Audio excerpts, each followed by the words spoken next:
Det her er Marketing Academy. Jeg hedder Nikolaj, og jeg er direktør i marketingbureauet PL og Partners. Velkommen til dagens afsnit.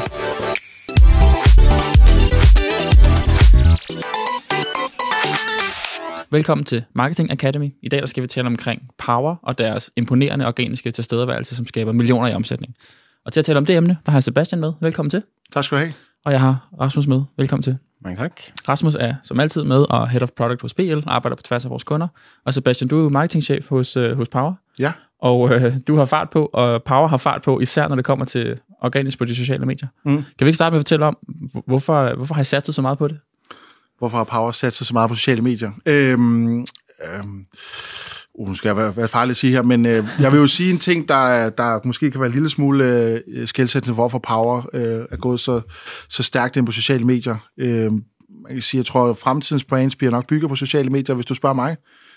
Ikke at sige, ikke at tv og andre kanaler kan det, men i dag, hvis du skal starte med at bygge brands, så skal du have gang i en social-strategi. Og der er betalt ikke nok, der skal du starte med at fokusere på det organiske.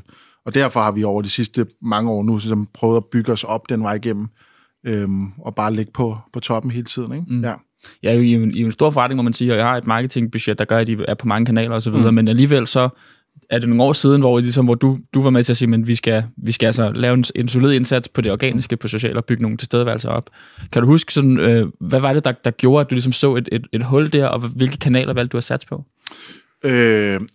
Nu skal vi skal jo faktisk tilbage til sidste gang, jeg var herinde. Jeg tror, jeg har snakket lidt tilbage, da jeg snakkede med ham, der sidder og optager derovre. Det startede jo egentlig med, at man kan sige, først og fremmest, så startede vi med at bygge et team i Danmark, der ligesom skulle levere det. Så vi fandt Sadia, skud til min fantastiske kollega. Jeg sidder lidt og taler på hendes vegne. Det er jo ikke mig, der sidder og sætter kampagnerne op og laver det kreativt. Jeg kommer bare med alle mulige skøre idéer, og så er det jo hende, der oftest kører det hele vejen i mål. Ikke? Så skud til min fantastiske kollega Sadia, som sidder og eksekverer det hele. Men det var egentlig, fordi vi startede med at bygge et team. Vi sagde, okay, vi vil gerne prøve at bygge det her op, men så handlede det mere om, og vi kiggede jo på, at ingen tvivl om, at for et par år siden, sociale medier var jo en eksplosiv sted, og så også med den gode, dejlige kinesiske platform TikTok, der ligesom valgte at sige, nu kommer vi. Og det så vi jo lidt, at der skete noget der.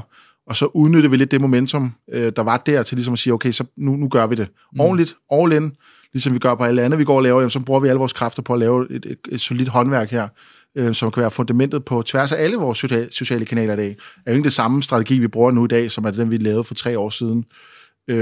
Så det var egentlig bare at ligesom at lave et fundament, og man kan sige, hvis du skal gøre noget, så handler det først om at sætte dit team, der skal levere det.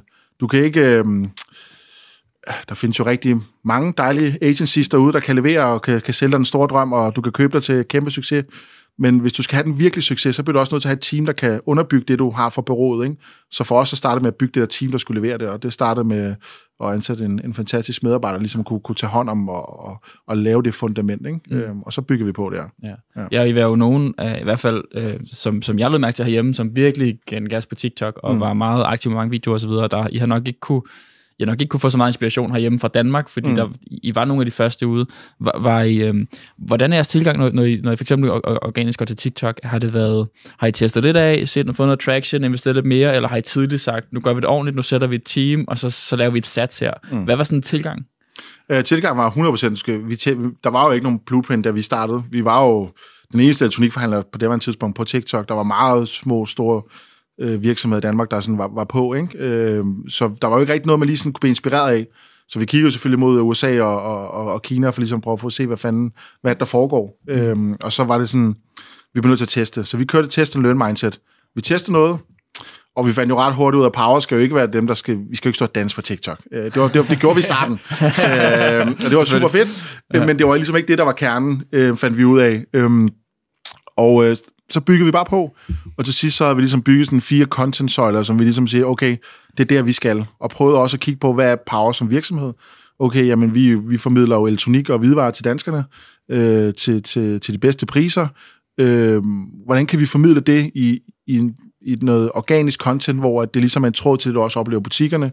Så en af produktsøjlerne, vi ligesom content-søjlerne, vi fandt på, det var jo at sige, okay, jamen du går ofte ned i butik for at få noget viden omkring et tv. Kan vi så formidle den viden også på TikTok? Kan vi lave noget tips og tricks til, hvordan kan man bruge tv bedre, eller sin iPhone, så underbygger faktisk også den strategi, der er i butikkerne, at du skal komme ned til os, hvis du skal have noget viden, eller du skal spørge ind til produkter. Så det var en af den var jo lige for grabs at bygge det. Og en af tingene til, hvorfor folk bruger sociale medier i dag, det er jo ofte i dag for at blive inspireret eller få noget learning. Så det var jo sådan en, okay, det skal vi prøve at bygge en skabelon for. Det har vi jo så gjort over de sidste år. Nu har vi sådan en færdig scriptet ligesom måde at arbejde med det på, ikke?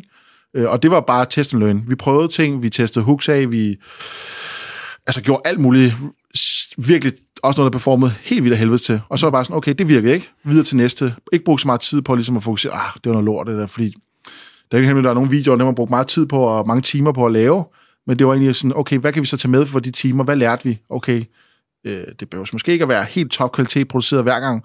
Kan vi skære lidt ned for det? Hvordan kan vi gøre det mere effektivt? Og det behøver det at være 1 minut, 45 sekunder, 1,5 minut, og til sidst så har du bare sådan en bog, du kan bruge, ikke? Så vi testede bare ting af. Ja. Der var ikke nogen opskrift. Nej. Hvad er nogle af de andre søjler, I også har? Så sådan information om produkterne, sådan ny viden af en søjle. Hvad er andre ting, som I gør på TikTok også? Jamen nu er det jo faktisk ikke, nu handler det ikke så meget om TikTok, det handler mere om vores social strategi generelt, for vi har jo egentlig implementeret det alle steder, for det er jo egentlig de samme mekanismer, der gælder. Ja. Så er det selvfølgelig, man kan sige, måde content bliver sat op på, og det er billedformat, videoformat og sådan nogle ting, som skiller sig lidt ud for TikTok, men også kommet ind nu på TikTok, billedformatet. Så det er jo egentlig den måde, vi arbejder. Vi har egentlig taget den samme plan og kopieret på alle kanaler nu. Så er der jo educational content, sådan undervisende content, fungerer sindssygt godt. Så er der jo, man kan sige, den humoristiske storytelling-delen af det, som, altså du er jo på en social platform for enten at følge dine bedste venner og se, hvad de går og laver, eller så er du for at blive underholdet og se noget, der gør, at du har lyst til at sidde og scrolle en time. At du bliver fanget lidt interessant, ikke? Så hvordan kan vi indarbejde det, ikke? Så det er som educational, inspirational, storytelling, humorfaktoren, og så er der, man kan sige, der er jo også den trendbaserede, men den bruger vi ikke så meget tid på længere, fordi den kan være ekstremt hård at arbejde med. Fordi der skulle det være ekstremt hurtigt, og hvis du ikke er der, så kan du bruge rigtig meget tid på at sidde og holde øje med det, og det koster rigtig mange ressourcer. Så det er bedre at bygge dine egne interne, og det er også nemmere, når du skal koble noget betalstrategi på. Det kan godt være, at Power virker som, vi producerer rigtig mange videoer, men hvis du lægger mærke til, så gør vi faktisk ikke. Vi fokuserer mere på at lave den rigtige video lige nu, og så får vi bare underbygget den her betalstrategi, og så virker det som, at Power... Altså, jeg har kun en i mit SoMe-team, hvilket er fuldstændig vanvittigt, men grund af den måde, vi arbejder på, så kan vi producere relativt okay kvalitet, men til gengæld en super høj kvalitet, hvor alt er testet af, og det virker, og så med en betalstrategi på toppen, så har du egentlig et opskrift på, hvordan du kan virke meget mere synlig, ud fra, altså, ud fra man kan sige, et lavere organisk perspektiv, men får det til at virke meget større, ikke? Så det er egentlig opskriften. Så alt vores organisk, vi laver i dag, det skal også kunne performe betalt. Så får du egentlig det bedste af begge verdener, ikke? Ja. Jeg tror også noget, vi ser, at folk kigger.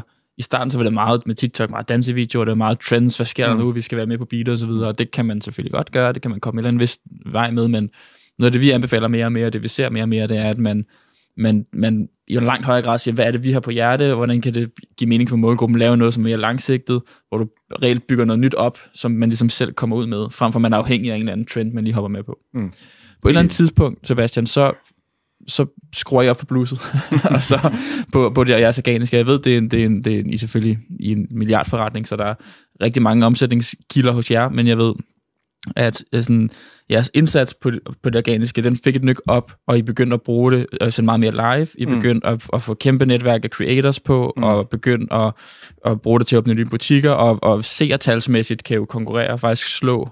Altså, Gift ved første blik på DR og alle mulige andre vilde, store anerkendte programmer kan jo slå med jeres livesendinger. Og det er jo fuldstændig uhørt. Hvordan gik det fra at være, du ved, trial and error, vi bygger noget content, så videre, til at sige, nu får du lige et nyk op på bluset? Der var mange, altså man kan sige, live-delen for os var jo også et ekstra ben, vi fandt ud af. Så kan vi snakke om employer branding. Altså, du ved, en ting er omsætning og seertal og sådan nogle ting, men vi fandt jo også ud af, at du går jo også på sociale medier for det med at følge sine venner og familie. Man kan sige, elektronikbranchen har altid været kendt for, hvor meget prisprodukt, og der er sgu ikke så meget sex over en vaskemaskine, vel? Altså, du ved, men hvad nu, hvis vi propper vores mennesker, altså hvor vi har nogle meget, meget, man kan sige, inspirerende mennesker ansat i vores virksomhed, der virkelig har en fed energi, og vi ånder meget vores kultur. Hvordan, hvis vi nu propper den kultur ind i vores livesending med et liveshow, hvor det er egen salgschefer, nogle gange så er vi Bubber med, eller Hav og Kamal, eller nogle content creators, men det er på toppen. Men fundamentet er jo selv. Så hvordan kan vi få det ud? Så bliver vi jo ligesom et talerør også, som vi er i vores butikker. Så det var egentlig derfor live-delen lige pludselig blev ret interessant for os, fordi en ting var omsætning, og som du siger, seertal, der har været fuldstændig vanvittigt, når vi virkelig trykker på den store knap, men det var lige så meget også, at det har været en fantastisk måde for os at formidle Power som virksomhed, og kunne møde vores community, altså folk på sociale medier på en anden måde. Vores kundetilfredshed er steget markant, efter vi begyndte at gøre det.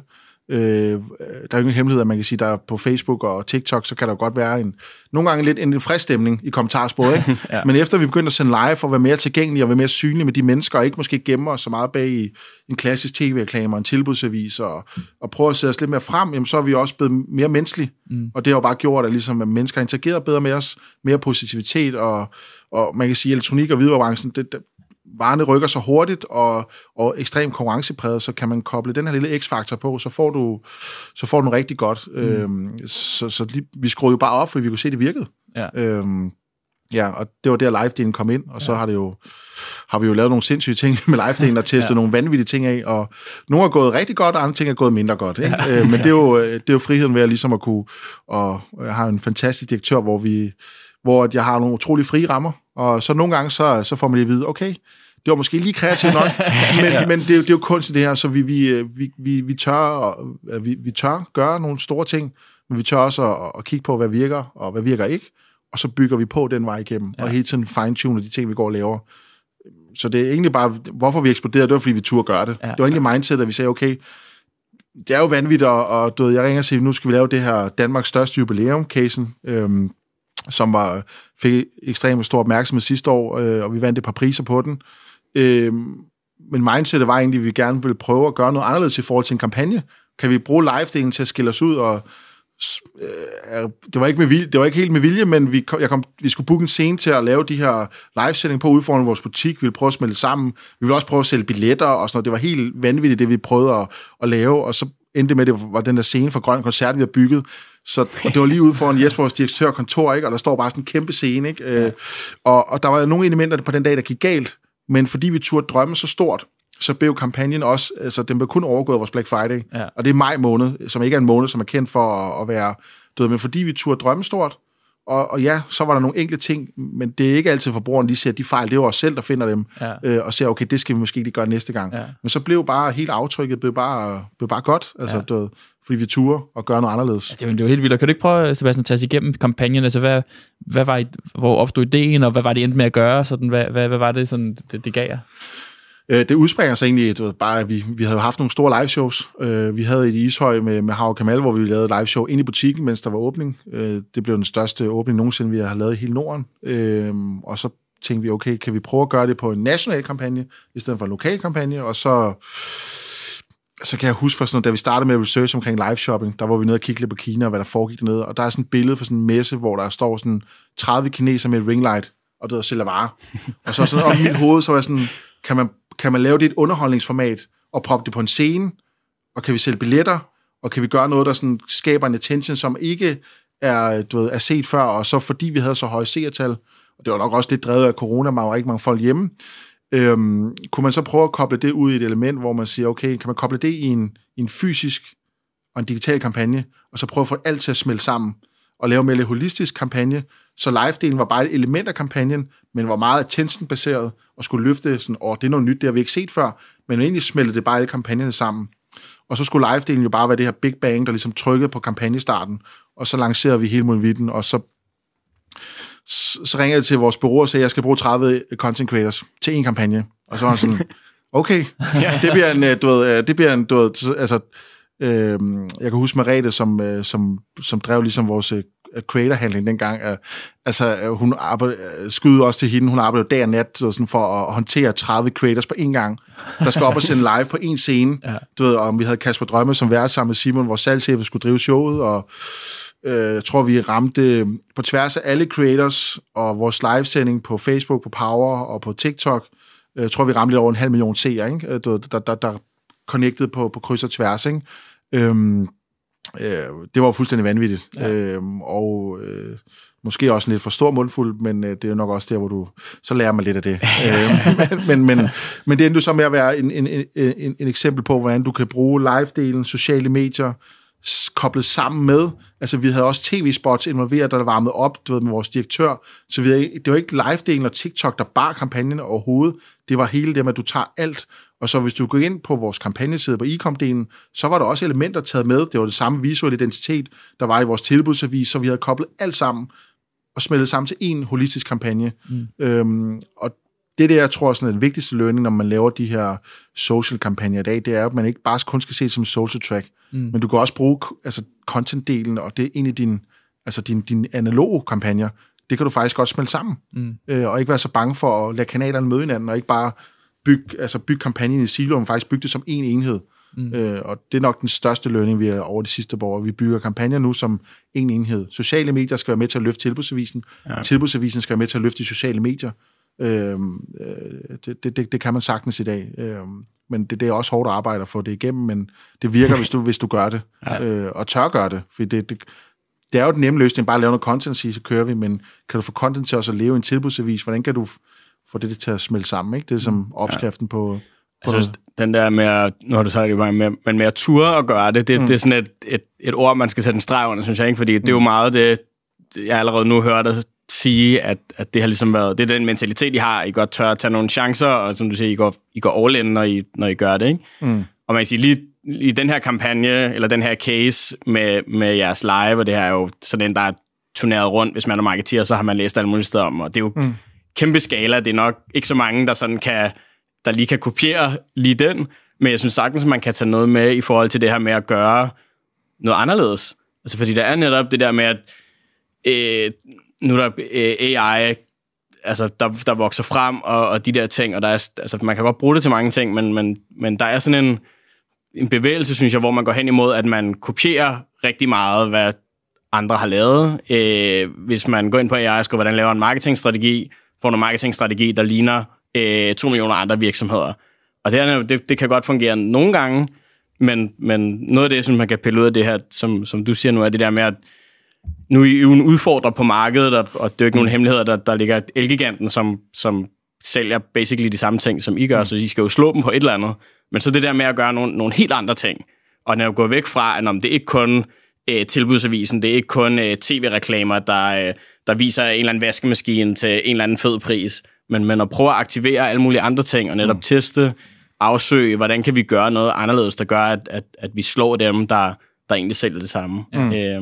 Jeg synes, det er ret vildt det der med, at der er mange, som ikke måske bare vil gå all in på, vil ligesom gå all in i TikTok eller sådan, eller man måske er lidt til stede på sociale medier, fordi man føler, at man skal være det, men som ikke rigtig går all in på det. Og det der med, at I siger, okay godt, vi mener det sgu. Altså, vi er aktive, vi sender live, ikke når vi sender live, vi finder en masse creators, og vi gør et stort show ud af det, og I har taget, der hvor mange måske tager 1 skridt, og siger, vi laver lidt organisk. Der har I taget 5 skridt, og sagt, vi laver meget organisk, vi sender live, vi sender meget live med creators, og vi bruger det som en stor aktiv del af vores kampagneindsats. Der er mange, der vil sige, der vil bruge et halvt år på at snakke på direktionsgangen, inden man turde gøre noget, og så vil trenden være ude, eller så vil det ikke være, så man ikke first mover mere. Der er også mange, som måske vil sige, med vores brand, det kan vi ikke, og det gør vi ikke. Og sådan. Der er rigtig mange, tror jeg, som godt kunne lære noget af den der, nu gør vi det, så slår vi nallerne, og så bliver vi klogere, og så tilpasser vi os. Ikke? Har I taget sådan nogle, har du, Sebastian, taget sådan nogle ting, hvor I siger, okay, det her, det kan vi ikke gøre med det her brand, eller sådan, fordi man lægger ret meget lid 100%. Til, hvis der er meget, der kan gå galt, når man sender live, og man har 30 creators, og hvad hvis 2 af dem siger noget dumt, eller forkert, eller du ved, der er jo en lille chance også der. Er det noget, som I har kigget meget forsigtigt på, eller har I sagt, nu gør vi det, og så bliver vi klogere? Altså, der er masser af eksempler på de ting der, hvor vi sådan har lært en hel masse. Masser af eksempler. Du ved, men det er jo netop det der kunsten. Altså, tør du at tage de valg, hvor der vil komme de her positive udfordringer, hvor du får noget feedback, og hvor du finder ud af, okay, det var måske lige til den gode side, men hvis du ikke kommer derud i den zone, som jeg kalder det, ikke? Du har her der er sikkert og sikkerhavn, det ved jeg, det kender jeg, det laver jeg hver dag. Her gør det lidt ondt i maven, herover bliver det rigtig sjovt, hvis jeg kommer herud. Ja. Det kan også gøre rigtig ondt herover en gang imellem. Ja. Men det er jo faktisk, hvis du kigger på nogle af de bedste kampagner, i hvert fald Powerladet, så er det herover, hvor det bliver rigtig sjovt, hvor vi har investeret noget tid, har investeret nogle kræfter, og ja, der er nogle ting, creator handling, som vi har lært sindssygt mange ting. Og det er jo også derfor, vi gerne vil bevæge sådan en helt ny retning omkring, når vi snakker creator-samarbejde, for vi har testet så mange store kampagner og haft så mange gang i både unge, ældre og modne influencers og de ting der, og ligesom forstået, hvad der trigger, og hvad der nu, tror jeg, vil vende markedet en lille smule, ikke? Så vi har jo lært sindssygt meget at lave de ting, og alt, som jeg siger, alt gik ikke perfekt, da vi lavede verdens største live shopping show. Men det er jo noget, vi ser internt, og det er ikke altid kunderne ser det, og det er jo sådan noget, vi skal være opmærksom på som brand. Okay, jamen, næste gang skal vi måske ikke spise skumfiduser på scenen. Du ved, sådan, der var et element, hvor vi skulle sidde og spise skumfiduser, fordi det var en TikTok-trend. Det var måske ikke så brandorienteret i forhold til power, det var måske lidt mere underhold til brugerne. Sådan, okay, learning næste gang, hvordan kan vi få vores produkter i stedet for skumfiduser, du ved, ikke? Du ved, og det er jo sådan nogle, jeg kalder dem ikke fejl, det er jo sådan nogle learnings, du finder, når du tør at lave sådan nogle ting der, for så finder du, okay, det skal jeg nok ikke gøre næste gang. Og som du siger, så kan man godt sidde et halvt år og planlægge sådan nogle ting. Men jeg sad jo også, vi kunne faktisk have gået på TikTok et halvt år, før vi faktisk startede, fordi der var jeg i gang med at pitche det, og teste og se ting, og du ved, jeg var ikke klar, vi snakkede om det flere omgange, til sidst så var det bare sådan, nu gør vi det, og så finder ud af, hvad der sker. Og det har også været casen mange gange her, du kan ikke finde ud af det, du kan sidde og lave den fedeste PowerPoint, du kan sidde i Canva, og du kan lave de fedeste effekter, og du kan gå op og køre animationer i slideshow, og det hele, og præsentere det, men nogle gange så bliver du også nødt til at gøre det. Og så, igen, nogle gange, som i livet, så går det rigtig godt, andre gange så gør det lidt ondt, men hvis du forstår, når du får det her lidt, hvis du forstår den feedback, du gør, når du enten har lavet en fejl, eller har lavet noget, der ikke var helt så godt, og forstår det til næste gang, og så tuner det. Så næste gang du gør noget, så er chancen for, at det bliver endnu bedre, markant større. Men hvis du ikke gør det, så sker der ikke noget. Jeg synes, selve TikTok-delen, der er jo også sindssygt spændende, fordi da TikTok kommer frem, og de fleste marketeers kan se, at der er et kæmpe potentiale. Jeg sad fandme og fortalte mange kunder og andre virksomheder, jeg snakkede med på det her tidspunkt, sådan, kom nu i gang, lav noget på TikTok. Der er, det der organiske reach, der stadig er der, men især det i starten var det jo helt vanvittigt, hvad man kunne få. Så kom nu i gang. Og så var der var en kæmpe klump, der jo aldrig kom i gang med at gøre noget, og det ærger de så nok over i dag. Så var der en måske mindre klump, der kom i gang. Måske, som du siger, man starter i fase 1, måske laver man nogle dansevideoer og nogle trends eller et eller andet, og så kan man ikke rigtig se, at det virker måske ikke rigtigt. Så stopper man. Og så er der mange, der stopper, og så er det netop, så er der den endnu mindre klump til sidst, som du siger, så lærer man noget af det, og siger, nu har vi sat os det her for, nu går vi sgu all in på det, og nu prøver vi ligesom, nu tester vi af, indtil vi finder noget, der virker. Og det er jo dem, der er der, som ender med at lykkes, ikke? Fordi der er nogen, der ikke kommer i gang, der er nogen, der ikke satser nok på det, så de aldrig får sådan forløst det der potentiale, og så er der ligesom dem, der bare stikker afsted, ikke? Og som I høster frugterne af nu, at de lagde de der ressourcer i det i starten. Men for os er det vigtigt, vi er jo egentlig bare til stede der, hvor vores forbrug er, og man kan sige, sociale medier er jo et stort sted at være, men det er ikke fordi vores budgetter sådan er, du ved, det er ikke det, jeg bruger, altså jeg sidder ikke og drømmer sociale medier, det er en vigtig del af vores kanal, men jeg tror, det er egentlig bare det mindset, vi går ind med, når om det er tilbudsaviser, om det er TikTok for os, om der kommer en ny app, om en måned, så kan det være, at vi skal fokusere på den. Ja. Så det er ikke fordi, at det er mere det mindset, det må du arbejde på. Hvis du gør det på, du ved, jeg kan jo sige i dag, at i år, der fokuserer vi faktisk meget på Meta. Det er faktisk ikke TikTok, der er så vigtigt for os. Lidt sjovt, fordi at vi kan se, at der er et hul i markedet for os der.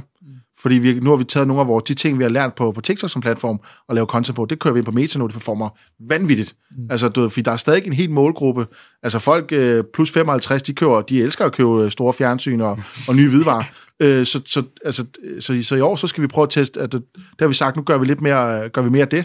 Det vil nok overraske mange, fordi man tænker, at det TikTok skal på, men det behøves det nødvendigvis ikke at være. Så det handler mere om at bare at have den samme skabelon for, hvordan du griber tingene an, så kan du gøre det præcis for, altså lige meget hvilke medier du gerne vil lave det på, så kan du egentlig bruge det samme mindset at arbejde med. Men man skal også være villig til det, fordi det er også en ekstrem, du får rigtig meget feedback, og det skal du være klar på, ikke? Ja. Men det giver mening, fordi I laver ikke en TikTok-trend. I laver ting, som er fedt for forbrugeren, som giver værdi og er sjovt og spændende. I laver det med jeres egen ånd og egne medarbejdere osv., så selvfølgelig kan det virke lige så godt på alle mulige andre sociale medier, som på TikTok specifikt. Sebastian, har du nogle sådan konkrete sådan erfaringer i forhold til, I bruger jeres egne medarbejdere. I bruger en helt masse forskellige creators. Er du blevet klogere på, skal det være en blanding, eller er det bedst med creators, eller bedst at gøre det selv? Hvad er jeres erfaringer der? Vores erfaringer er, at... men det er også den sværeste. Det er igen tilbage til, at du kan købe dig til mange ting. Du kan ringe til et bureau for en influencer på.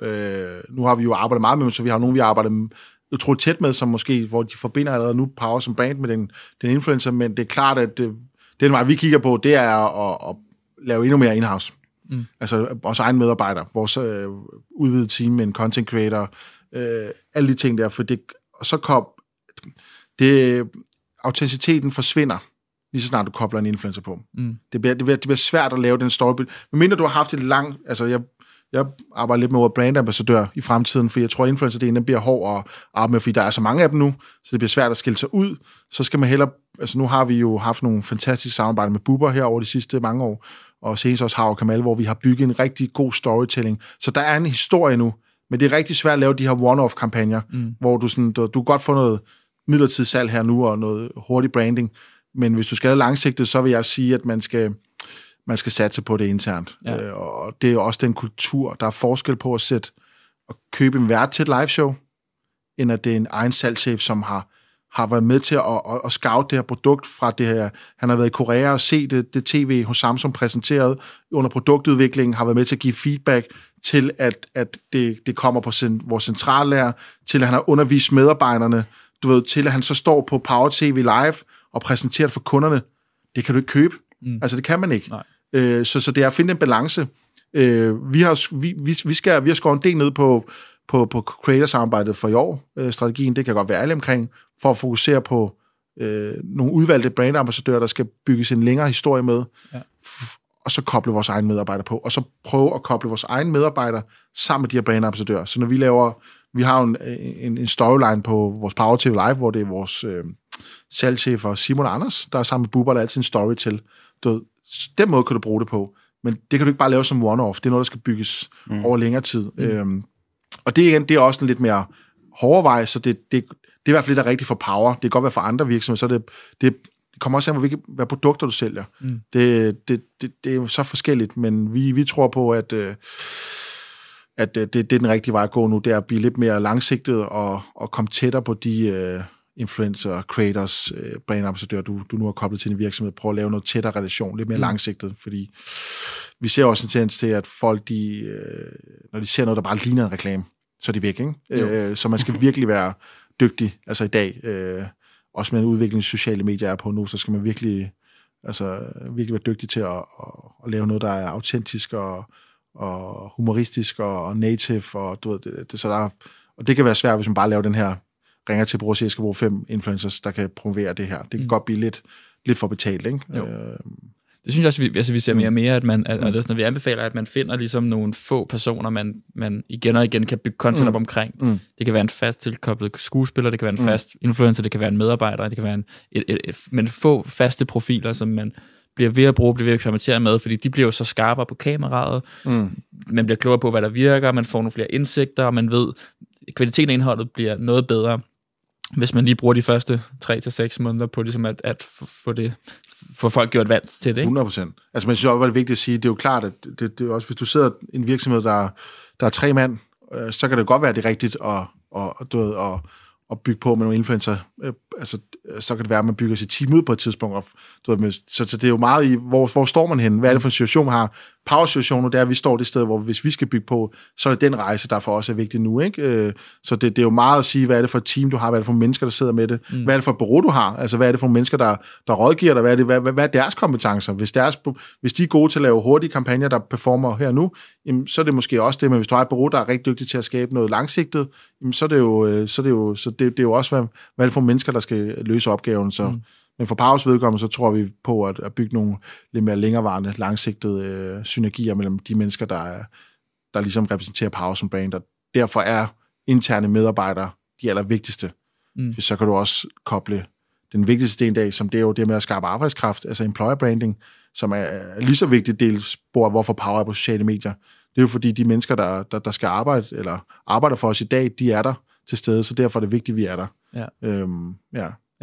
Og når man kigger sådan, tager forretningsbrillerne på, og I omsætter for mange milliarder i en kæmpe forretning, I selvfølgelig meget på tv, i aviser, i alle steder.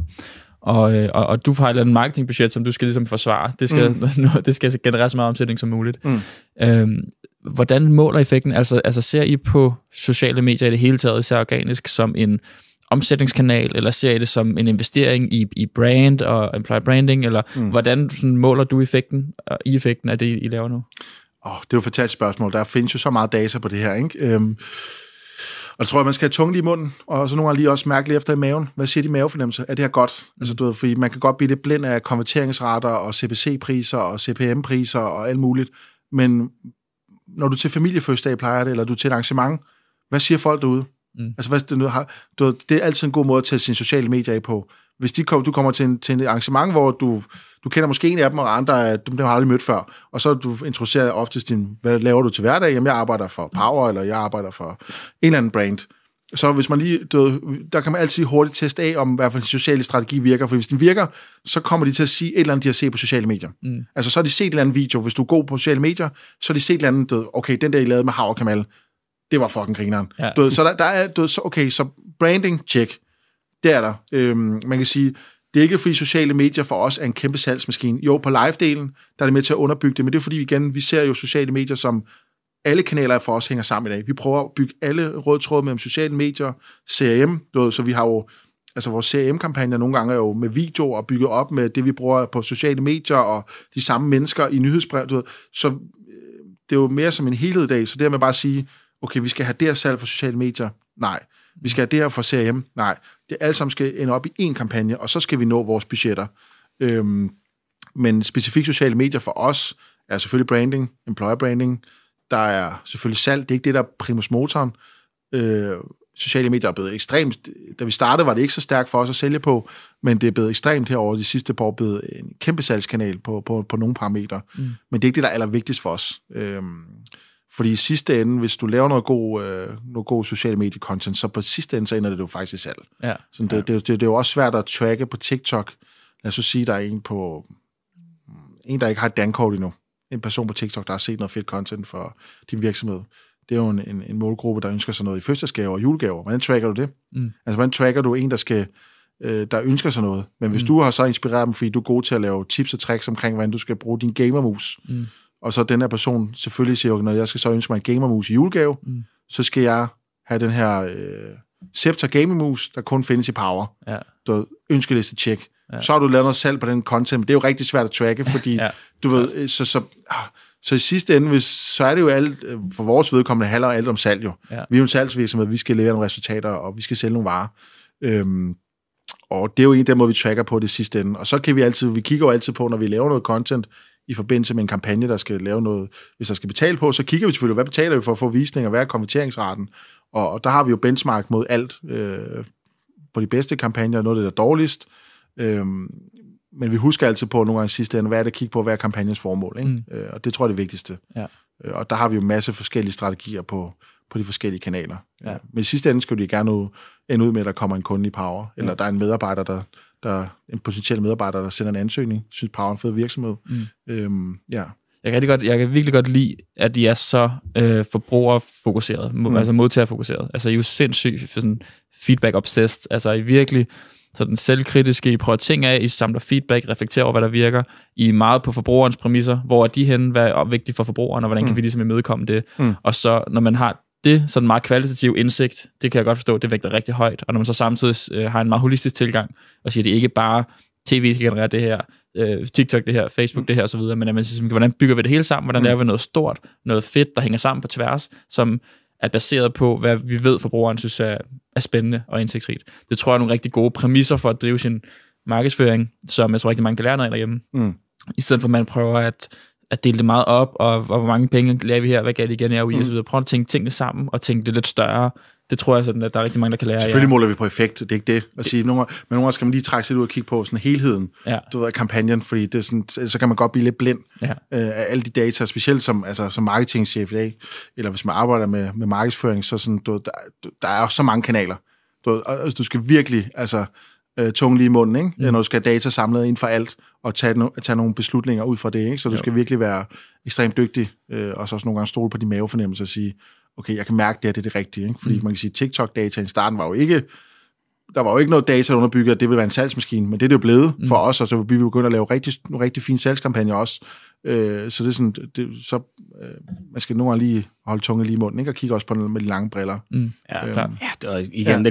Det kommer meget ned til, hvad I gerne vil med det, ikke? Som du siger, employer branding, det er fandme svært at måle en til en på. Salg, hvis I udelukkende kiggede efter salg, og hvor I fik det billigste salg, så ville I nok lægge al jeres budget på Google, ikke? Og man så kan sige, at vi kører noget på TikTok, det kan måske drive nogle salg, men det er også svært at sælge en vaskemaskine på TikTok til nogen, medmindre jeg sidder og akut mangler en vaskemaskine, ikke? Men sådan som jeg forstår, så er den der tanke med, at I ligesom, I er på platformene, I top of mind hos mig, så når min vaskemaskine derhjemme så går i stykker, så er det power, jeg tænker frem for Elgiganten, for eksempel, ikke? At det er det, jeg forestiller mig, der også er meget sådan den der strategi på længere sigt. Ja, men klart, jeg må sige, produktgrupperne er jo forskellige, hvordan du handler. Altså, det som siger, hvidvarer er jo ofte stået med skifter, hvis det er noget, der går i stykker, eller man skal renovere, eller et eller andet. Så det er jo klart, der er nogle andre, der er jo forskellige strategier for forskellige produktgrupper. Som og selvfølgelig også, man skal tænke ind i sin content-strategi, hvordan de skal aktiveres. Ja, guys, vi kommer rigtig godt rundt. Vi har en tradition, Sebastian, her om, vi prøver lige på 60 sekunder hver især sådan opsummere nogle takeaways til lytterne derhjemme, som de kan få ud af afsnittet i dag. Rasmus, vil du ikke prøve at starte på 60 sekunder og sige, hvad synes du, lytterne skal tage med fra afsnittet i dag? Jamen, gå all in. Eller i hvert fald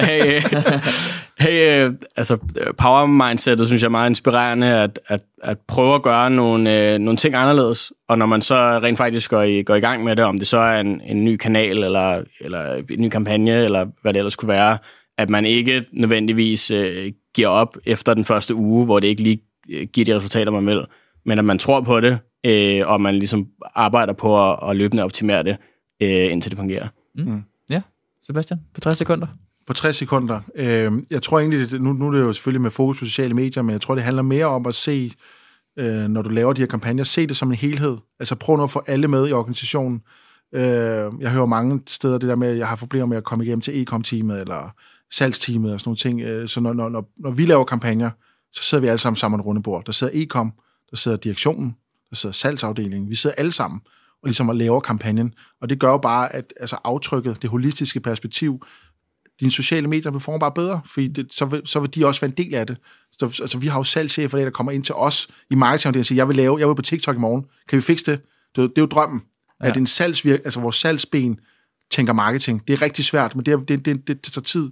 Så få nu bare hele virksomheden til at tænke marketing og få alle med, og involvere alle i processen. Lad være med kun at sidde med det selv og dele alle de fede historier. Del det, og så turde gøre det, tror jeg, det handler om. Ikke? Og så ikke være bange for, at det gør lidt ondt.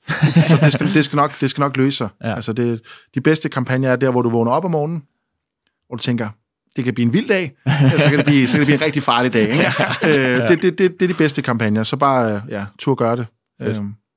God råd. Tusind tak for jeres tid, gutter, og tak fordi I lyttede med derhjemme. Tak fordi du lyttede eller så med. Hvis du har nogle spørgsmål til det, vi har talt om i dag, eller noget input til noget, vi kan gøre bedre, så ræk endelig ud til mig på LinkedIn eller på vores hjemmeside på plrpartners.dk.